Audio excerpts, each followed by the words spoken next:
Hi, this is Mrs. Ruscio, and you are watching the Domain and Range Day 2 Notes video.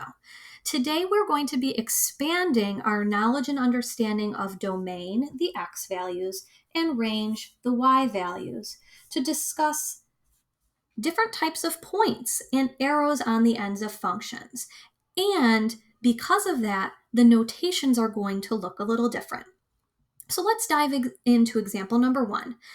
As you can see, 1 and 2, the function domain and range have been found for you. What we're going to do is use functions 1 and 2 to help us find the domain and range for functions 3 through 5. The first thing that I want you to notice is that function 1 is just like what we've been doing in the day 1 domain and range practice and video. So we have the less than or equal to symbols and we have those squared off brackets. Now with function number 2, I want you to notice that the points are open. So instead of having less than or equal to symbols and those squared off brackets, we now have just less than symbols and rounded brackets. A couple things that I want to point out before moving on to function 3 is that an open point means that the function gets very, very close to the point but is never actually that point. That's why we don't use less than or equal to symbols. We just use less than symbols because it's never equal to. And I will say that the notation when they are both going to be open points can get a little confusing because it almost looks like the point -2, 4. But what this means in interval notation is that it starts at -2, it gets really close to it, but never actually is -2, and then goes all the way up to 4, but never actually is 4. And the same thing with the range.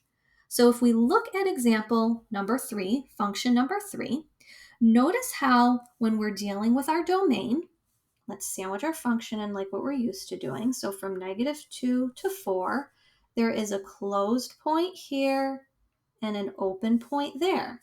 So if I'm looking at my domain inequality notation, we start with the less than or equal to. X is just less than, because it's an open point, 4. So less than or equal to symbols are the same thing as closed brackets, the ones that are squared off. And a less than symbol is the same as an open bracket. Okay, let's look at our range. Notice how our range begins at -1, and that starts with an open point and ends at 5, which is a closed point. So it starts with an open point, so less than, but ends in a closed point, less than or equal to. Rounded, closed. All right, example number 4. Now I'm going to sandwich my function in here, but let's talk about things. Notice how it's easy to see how it ends at +4, but this arrow means that this graph just keeps going on and on to the left and to the left and to the left. So that actually starts at -infinity. It's never, ever, ever going to end as it goes to the left, but then it ends at 4. When we're dealing with infinity, we always use the less than symbol. When it ends in a closed point, it's less than or equal to. So again, open, closed. Now, something that I do want to point out is that we can also ignore this part of our inequality, and we can just say x is always going to be less than or equal to 4, right? Wouldn't that make sense that all of these x values on the graph will always be smaller than or equal to 4? If we look at the range, we're going to treat it the same way. We're going to go low to high again. So it starts at -1, and that's a close point. And then notice how it looks like it ends here, but there's an arrow. So that goes all the way up to +infinity. So that's where we're getting these 2 points from. And you got it. Since -1 was a closed point, it's less than or equal to. And because it is an infinity symbol, it's just less than. So closed, open.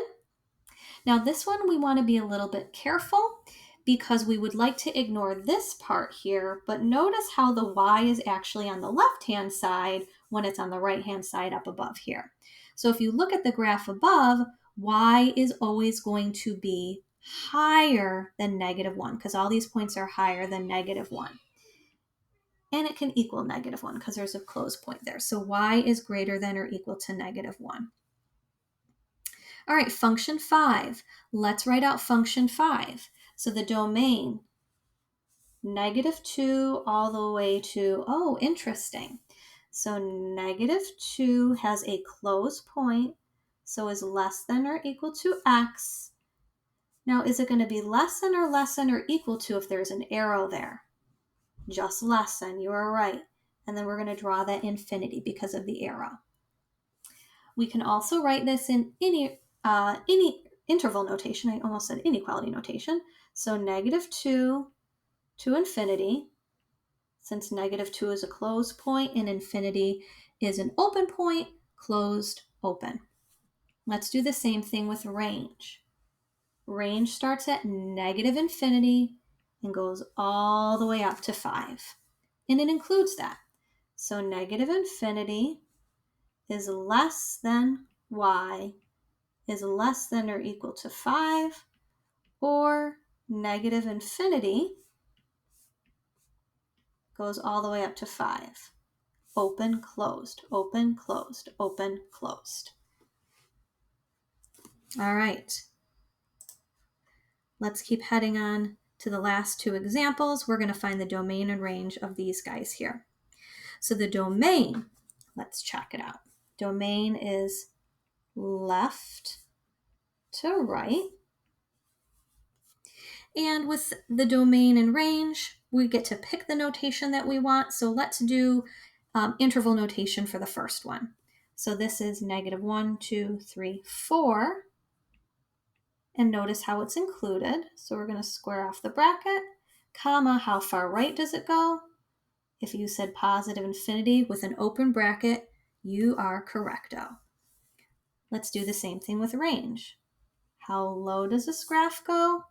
To how high does this graph go? Well, it goes 1, 2, 3, 4, -5. And there is a point there. Okay, the only time that there's not a point there is if there's an open point. So if it's on a line or if it's at a vertex and there's not an open point there, it's included. Comma, how high does this go? Well, that goes on and on forever and ever and ever. Infinity, open. All right, part B. Let's talk about the domain and range using inequality notation. So the domain, interesting. The domain has two arrows touching it. So you guessed it, -infinity is less than x is less than positive infinity. And then our range, okay, touching arrows, so there's our infinity. In this case, it's going down into the negative. So the range is from -infinity, which is less than y, which is, how high up does that go? 1, 2, 3, and there is a point there, so less than or equal to 3.